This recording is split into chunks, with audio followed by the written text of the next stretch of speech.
Bima Pub, urahisi wa maisha.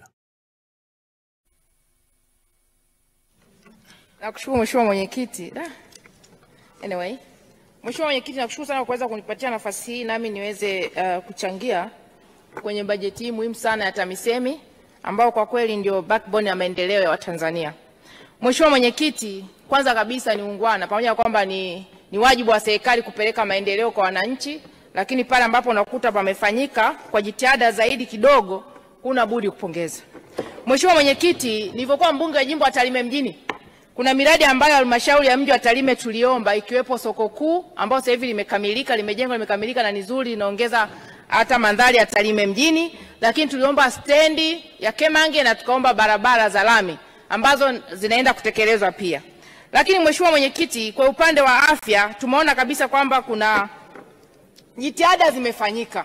Nilikuwa najaribu kupitia takwimu mbalimbali. Mathalani kwenye kuboresha miundombinu ya afya, kumekuwa kuna ongezeko kutoka vituo 8,458 mpaka 9,826. Takriban ndani ya miaka minne vimeweza kuboreshwa vituo 1,326. Kwa ni ongezeko kubwa sana ambalo unapunguza pia vifo vya mama wajawazito. Lakini kumeweza kujengwa katika vituo hivyo huduma za dharura za uzazi vituo 183 ambao pia vina include upasuaji kwa mama wajawazito. Tumekuwa tukilia sana tukitamani Tanzania iwe na maternal death zero, lakini hizi jitihada zinapunguza kwa kiwango kikubwa sana vifo vya mama wajawazito.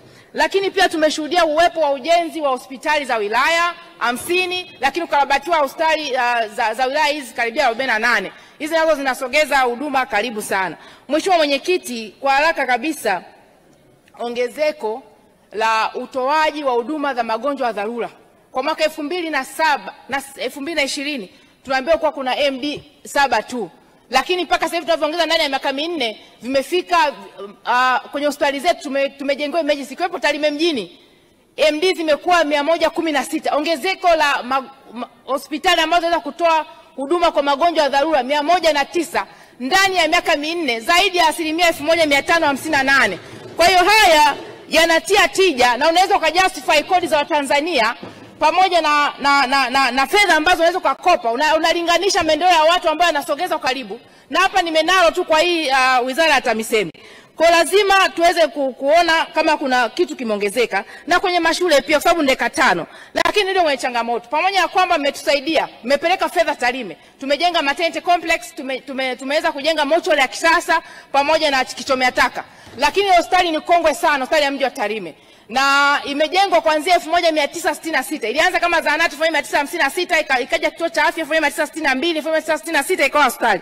Lakini jiografia ya hospitali ya mji wa Tarime inachukua watu zaidi ya idadi ya watu wa mji wa Tarime. Wanatoka halmashauri ya wilaya ya Tarime, kata ya Bumela, Susuni, Sirari, Mwema, Komaswa, Manga, wote wanakuja kutibiwa katika halmashauri ya mji wa Tarime. Lakini kwa program ya mama ambao wanasajili, unakuta watu wamesajiliwa halmashauri ya Tarime, lakini wakiita gari lazima liwalete mji wa Tarime kwa sababu wana cross kwenda Nyamwaga waweze wakaenda. Kwa tunaomba sana serikali mzingatie kuhakikisha dawa mnazoleta, fedha mnazoleta hospitali ya mji wa Tarime, uzingatie uhalisia wa watu wanaotibiwa pale na sio idadi ya watu population ya mji wa Tarime. Lakini kingine tunaomba sana, ile hospitali ni kongwe, muweze kupeleka fedha. Lile jengo la OPD limeshachakaa sana, libomelewe lijengwe jengo lingine la OPD ili kuboresha huduma ya afya. Na mwisho, kama ilivyo kanda maalum ya Tarime Polisi Rorya, tunaomba hospitali ya mji wa Tarime iweze kuwa kanda maalum ya Tarime Rorya, kwa sababu inapokea watu kutoka Tarime DC, kutoka Rorya, kutoka wajirani wengine wa Kenya na hata Serengeti. Nimekuwa nikiongea sana, ikienda sambamba na ujenzi wa wadi ya VIP. Tarime ina watu wengi sana ambao wametumikia kwenye majeshi, kiwepo George Waitara na wengine wengi. Lakini jaji mkuu anatokea Tarime mjini, Ibrahim Juma, wakija kula wakapata dharura, hatuna hata wadi ambao ni executive wa kuweza kulazwa hao watu. Na watu wanatoka Kenya kuja kutibiwa pale Tarime, wakiona wadi zetu zile, basi kujenga utalii wa kitibabu, tujenge wadi ambao ni executive kuweza kuaccommodate hao watu wote. Nije kwenye shule, Mheshimiwa Mwenyekiti, kwa haraka. Napo kiangalia kuna ongezeko kubwa sana la ujenzi wa shule, udahili wa wanafunzi, na hii inapelekea pia uhaba kama walivyosema wenzangu hapa, wimbi la madawati nimekuwa nikiangalia kwenye vyombo vya habari, kuna baadhi ya shule wanakaa chini. Ningeweza kutoa takwimu ila muda utoshi. Unakuta shule na wanafunzi 1500 ina madawati 50. Wanafunzi wengine wote wanakaa chini. Ninaomba sana serikali kupitia hata mfumo wa CIS ambao walimu wanasajili. Tunapotoa kipaumbele, inaonekana dhamira ya dhati kabisa ya serikali kuboresha elimu yetu ili kuweza kuongeza idadi ya Watanzania wenye ueledi wa kufanya kazi kwenye sekta mbalimbali. Tunapojenga mashule, tuhakikisha tunapeleka na miundombinu ya madawati ili kuondoa kabisa mtoto anayesoma akikaa chini kwenye sakafu na mtoto anayesoma ambaye amekaa kwenye dawati ni vitu viwili tofauti. Tunaomba sana mfanye tafiti ya kina kujua ni idadi gani ambao ni mawimbi ambao hana mashule ambao hana madawati kwenye shule mlizojenga, lakini na shule kongwe, ili muweze kupeleka madawati kuhakikisha kwamba kweli tunaenda kuboresha hii. Nimepitia pia nikaona kwamba serikali imeongeza fedha kutoka bilioni 312 hadi bilioni 796 ya elimu bila ada. Napongeza kwa hili. Lakini kuna changamoto kubwa sana ambayo imeongezeka. Taarifa mheshimiwa. Dakika chache sana mheshimiwa bunge. Ninakuruhusu mheshimiwa bunge. Mheshimiwa mwenyekiti, Mheshimiwa Matiko mchango wake ni mzuri sana na anaonesha ameridhika na kazi anayoifanya Mheshimiwa Rais. Hivi sasa kwa nini asijiunge na Chama cha Mapinduzi ili akamuunga mkono vizuri Mheshimiwa Rais? Asante Mheshimiwa Talimba kwa taarifa. Mheshimiwa Esther Matiko, unapokea taarifa ya mwenyekiti. Mheshimiwa mwenyekiti, ni wajibu wa wabunge pale ambapo serikali inafanya vizuri, kwa sababu sisi tunaisimamia na kushauri serikali. Ikifanya vizuri, objective unaishauri serikali, inapofanya vibaya lazima uishauri, sababu ni fedha za Watanzania walipa kodi. Kwa Mheshimiwa mwenyekiti, niongezee dakika zangu. Lakini nilikuwa nasema kwamba Mheshimiwa Talimba, endelea kuishi kwa uishi yako. Ni sekunde 30 tu alitumia Mheshimiwa Talimba, tafadhali.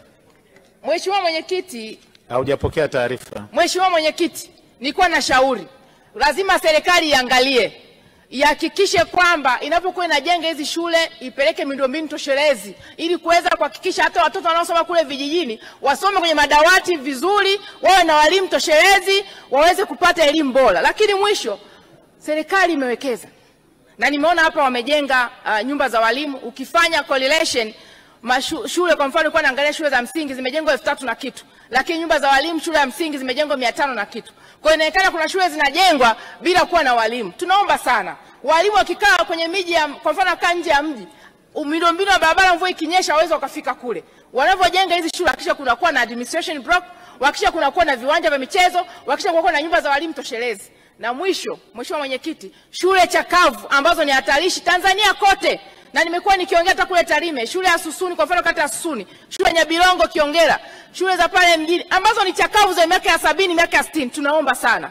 Tumeona mmewekeza kwenye miundombinu ya shule, ekezeni muweze kujenga shule zile, mboreshe, pesi iwe kubwa zaidi ili kila mtoto wa Tanzania ambaye hata yuko kule chini aweze kufaidika. Michango mashuleni, na malizia Mheshimiwa mwenyekiti, nilisema ada mmeongeza, lakini michango mashuleni imekuwa mingi. Mchango wa mchango si wa uzio, mchango si wa mlinzi, masomo ya ziada, walimu wa ziada inakuwa zaidi. Unakuta mzazi anatoa zaidi ya 10,000, 15,000 hadi wanaishi baada irudi. Tumuondoe, mpeleke haraka iwe uniformity kwenye michango ya shule. Asante sana Mheshimiwa mwenyekiti. Lakini mwisho, uungwana ni vitendo.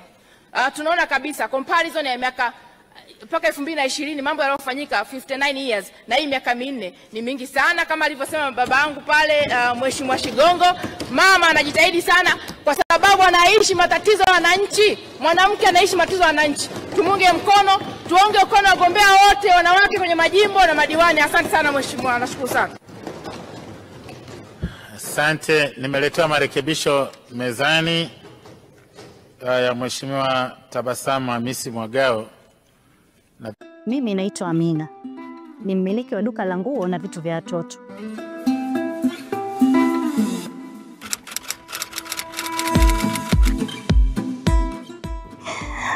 Kwa sababu naweza kujihudumia bima ya safari muda wote kwenye WhatsApp yangu. Isitoshe naipata bima papo hapo kwenye simu na email yangu.